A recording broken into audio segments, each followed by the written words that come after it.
En el mundo de Fabulosa, la magia ha terminado con la guerra y desde entonces sus habitantes se aburren. Es por eso que se ha creado el Super Brawl. Super Fantasy Brawl es un juego sencillo de reglas, rápido de jugar, de enfrentamiento en esta arena que estáis viendo. Podremos jugar a 2 o 4 jugadores. Si jugamos a 2 será un jugador contra otro jugador y si jugamos a 4, 2 se enfrentarán contra 2. Estáis viendo ya aquí la preparación, o bueno, lo que es el inicio de la preparación. No asustaros con tantas cartas, esto simplemente para que veáis la variedad de personajes que hay. Lo primero que haremos será poner la arena en el centro de la mesa, también colocar las diferentes estatuas en sus posiciones. Si jugamos a 2 jugadores, prepararemos 2 tableros de jugador, cada uno con sus fichas de núcleos, que podemos colocar ya aquí, para que lo veáis. Así estaría ya colocado. Y ahora procederíamos a elegir héroes. A la hora de elegir nuestro equipo de 3 personajes, podremos hacerlo de varias formas. Simplemente eligiendo los 3 que más nos gustan, si los 2 jugadores están de acuerdo. Otra opción sería un draft, que puede ser esto que veis aquí. Desplegamos mínimo 6, porque tiene que haber 3 para cada jugador.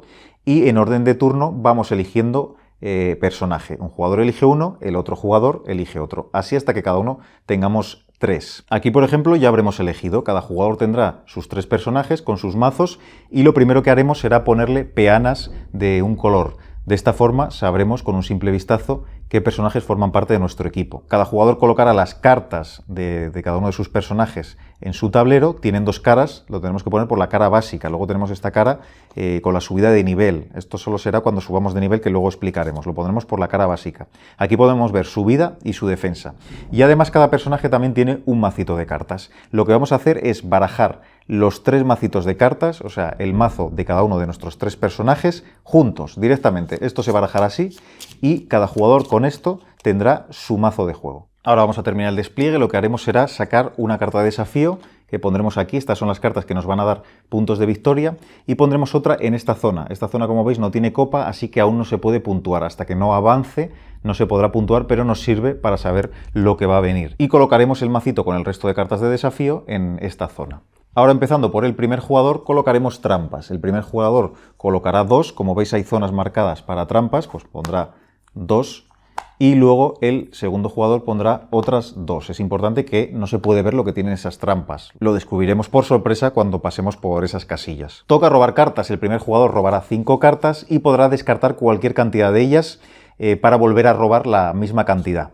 Hará lo mismo el segundo jugador.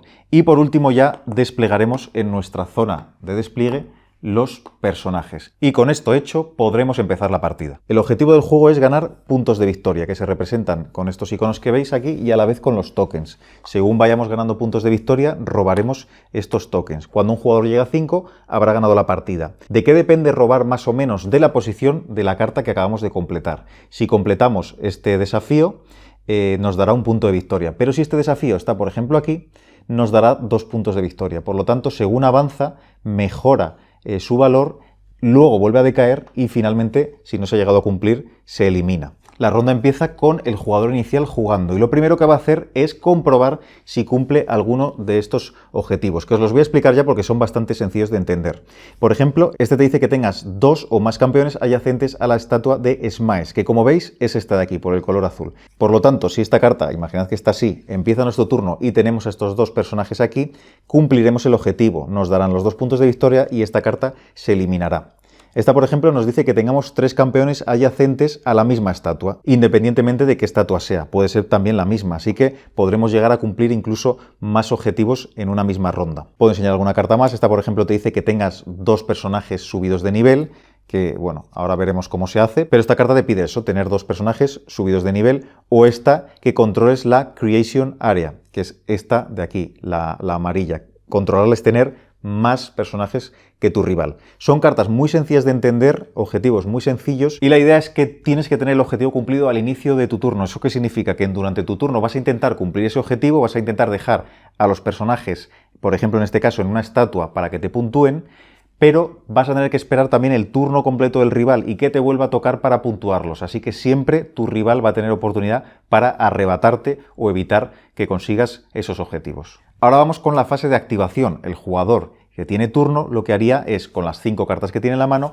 activar a sus héroes para conseguir cumplir esos objetivos. Aparte de las cartas, también tiene estas acciones menos suculentas, pero que también te dejan hacer diferentes acciones con los héroes. ¿Y cómo activamos estas cartas? Voy a poner algún ejemplo, aunque luego las veremos más en profundidad, pero para que veáis cómo sería el turno. Las cartas tienen aquí un núcleo que se corresponde con esto de aquí. Si queremos, por ejemplo, jugar esta carta, deberemos gastar este núcleo amarillo y deberemos usar esta carta en su personaje. Como veis, esta carta pertenece a Kolel, por lo tanto tendremos que usar a este personaje. Lo mismo pasa con esta carta, que usa el núcleo azul, gastaremos este núcleo y no lo podremos volver a usar en este turno, y activaremos en este caso a Goldar, que es este personaje que tenemos aquí. Activaremos toda la carta, también incluido su texto, y bueno, seguiremos jugando cartas mientras tengamos núcleos para jugar. Aparte de cartas, también podemos usar, como he dicho antes, esta tabla de aquí. Por ejemplo, con un núcleo rojo podremos mover 1 con cualquier personaje y a la vez hacer 1 de daño a un personaje adyacente. Son acciones, en principio, menos potentes que las de las cartas, pero las tenemos siempre disponibles porque igual se ha dado el caso que no tenemos justo la carta del personaje que deseamos. Una vez que el jugador activo no quiera o no pueda jugar más cartas, lo que hará será entrar en su fase de mantenimiento, descartará las cartas que le quedan en la mano, robará hasta volver a tener 5 y una parte muy importante, pondrá de nuevo boca arriba sus núcleos. Y lo hace al final de su turno por un motivo, y es que durante el turno del oponente podrá responder con algunas cartas que ahora os enseñaré. Pero al responder con esas cartas volveremos a girar, por supuesto, los núcleos. Y eso significa que cuando nos vuelva a tocar turno tendremos algunos núcleos boca abajo, núcleos que no podremos usar. Así que defenderte en el turno del rival significa que vas a poder hacer menos acciones cuando te toque otra vez el turno. Vamos a explicar los diferentes tipos de cartas y las acciones que podemos hacer. Tenemos cartas de ataque, que se puede ver por el icono que veis aquí alrededor. Lo de dentro indica el personaje dueño de esa carta y lo que veis alrededor, esa especie de explosión, es el tipo de carta. Esta sería de ataque. Tenemos también cartas de habilidad, como es esta de aquí, que tiene una especie de tuerca. Y por último, cartas de reacción, que es de lo que acabo de hablar hace un momento. Cartas que podemos usar en el turno del rival, gastando también núcleos y que de alguna manera nos defienden, ya sea molestando al rival o haciendo que recibamos menos daño. Y voy a enseñaros, por ejemplo, cómo se lee una carta de ataque. Lo primero sería movernos. En este caso, esta carta pertenece a Goldar, que es el pirata, lo tenemos aquí. Podría moverse hasta 2 casillas, simplemente nos movemos en los hexágonos. Nos movemos, por ejemplo, así 2 casillas. Luego deberíamos elegir un objetivo para hacer el ataque y además, a veces, como es este caso, hay un texto que también deberemos hacer. Como veis, hay trampas en el tablero. En el momento que pasemos por una casilla de trampa, paramos el juego y miramos lo que hay debajo. Luego os explicaré qué tipo de trampas puede haber en juego. También adelanto que una vez que quitemos una ficha de trampa hay que añadir otra más, en una zona no ocupada por ninguna miniatura. A la hora de movernos, por supuesto, no podemos pasar por las estatuas, están evitándonos que nos movamos. Sí podremos saltar aliados, no hay ningún problema mientras no acabemos en su casilla, y tampoco podremos pasar por casillas donde haya rivales, es imposible pasar por esas casillas. Ahora os voy a enseñar diferentes tipos de ataque, vamos a centrarnos en los diferentes tipos de ataque. Esto es un disparo directo, para ello tenemos que estar en una casilla, vamos a quitar la trampa para que lo veáis, en una casilla a 2-3 de distancia, es lo que nos indica aquí, y que estemos en línea recta, como es este caso. ¿Veis? Aquí ya veremos al enemigo, podríamos atacar. Nuestro daño potencial sería 1, lo que pasa es que hay que ver también la defensa del enemigo, para ver si termina entrándole ese daño. Este, por ejemplo, nos indica que ataca a uno adyacente, así que podríamos estar aquí y de esta forma atacaríamos al adyacente, ¿vale? Haría un daño potencial de 2. Este de aquí indica daño indirecto, significa que contemos las casillas hasta llegar al enemigo. Por ejemplo, si tuviéramos este aquí, sería 1, 2 y 3, ¿vale? No hace una línea recta, pero el daño sí que le llegaría. Otra cosa importante es esta iconografía que tenemos aquí. Esto nos indica que lo tenemos que hacer antes de atacar y esto después de atacar. Habrá que saltar 3, después hacer el ataque y volvemos a saltar 3. Pues, por ejemplo, este personaje que, como veis, va montado en un lagarto, lo que hace es pegar un salto, te ataco y luego me voy para atrás. Este, en cambio, te dice que hagas un pull 2 después del ataque. Pull es atraer. También está push, que es empujar. El juego, para ser un juego de este estilo, no tiene muchos términos especiales. Son bastante sencillos de entender y todos vienen al final en un glosario. Y luego tenemos este daño, que es un daño de área. En este caso afectaría a todo lo que tiene alrededor, incluidos, por supuesto, héroes aliados. O sea, con esta carta puedes hacer daño a tus compañeros de equipo. Vamos a ver cómo funciona el daño en el juego. Como veis, los personajes tienen una defensa, ¿vale? Este tiene 0, este tiene 2. Cuando nos atacan, como he dicho antes, nos hacen un daño potencial. No es un daño real hasta que pongamos todos los modificadores. Por ejemplo, esta carta nos hace en principio 2, pero hay que ver las defensas que tenemos. Hasta que no apliquemos defensa no veremos cuántas heridas reales nos va a hacer. Y además para eso están también el otro tipo de cartas que he comentado antes, que son las cartas de reacción. Por ejemplo, tenemos esta de aquí. Y con estas cartas he de decir que no hace falta que sean del mismo personaje sobre el que las jugamos. En este caso nos saltamos un poco esa norma. Aquí, por ejemplo, gastando un azul, de nuevo, aunque no sea nuestro turno, podemos usarlo. Nos da un +1 de defensa, entonces puede ser que nos entre menos daño. Es un juego, también he de decir, en el cual nos hacen grandes cantidades de daño de golpe. Y aparte también, después del ataque, el atacante sufre un stunt, que básicamente significa que no va a poder hacer más acciones. Esto lo podemos jugar como sorpresa cuando nos han atacado. Luego ya el daño que entra se marcará con estos tokens de herida e iremos poniéndolas según nos vayan haciendo daño. Tienen 2 caras, por cierto, para no acumular demasiados encima de cada una de las cartas. ¿Y qué pasa cuando a uno de nuestros personajes le hacen tanto daño como su vida?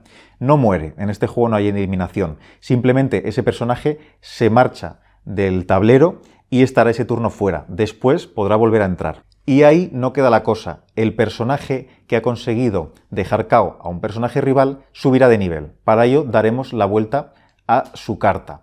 Como veis aquí tiene una habilidad especial y además hay algunos también que cambian en cierta manera las estadísticas, como es este, que sube 1 de vida y además también es inmune al stun. Y si un personaje ha subido de nivel y le quitan toda la vida, lo que pasa es que se le da la vuelta, vuelve a ser un personaje estándar y tendrá que eliminar a un enemigo para volver a subir de nivel y dar la vuelta a su carta. Y ahora vamos a ver alguna trampa. Como he dicho, cuando un personaje entre en la casilla con una trampa, se dará la vuelta. ¿Qué tipos de trampas hay? Estas son 3 heridas y además, como podéis ver en el icono, son heridas directas. Aquí no sale el icono de el daño potencial, sino que es un daño directo. 3 heridas que se va a comer ese personaje. Aquí tenemos una de 2. Aquí tenemos root, lo que hace es que el personaje no va a poder moverse más. Aquí tenemos una de una herida y la que nos falta es la de stunt, que lo hemos visto antes también en una carta, que es que ese personaje no va a poder seguir haciendo acciones.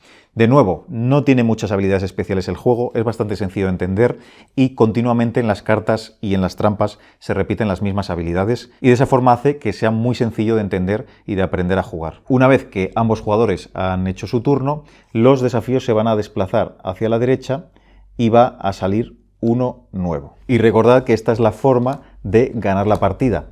El jugador que consiga 5 puntos de victoria gracias a estos desafíos habrá ganado. Y así es como se juega a 2 jugadores al Super Fantasy Brawl. También se puede jugar a 4 jugadores cambiando algunas reglas. Iremos 2 contra 2, cada jugador tendrá 2 héroes en vez de 3, robaremos 4 cartas y habrá que llegar a 7 puntos de victoria. De todas formas, en la descripción os dejo el link a la página web del juego, donde podréis, entre otras cosas, bajar el manual en castellano. Espero que os haya servido la explicación y nos vemos en el siguiente vídeo. Si te ha gustado el vídeo, dale un me gusta y recuerda suscribirte al canal para enterarte de todas las novedades.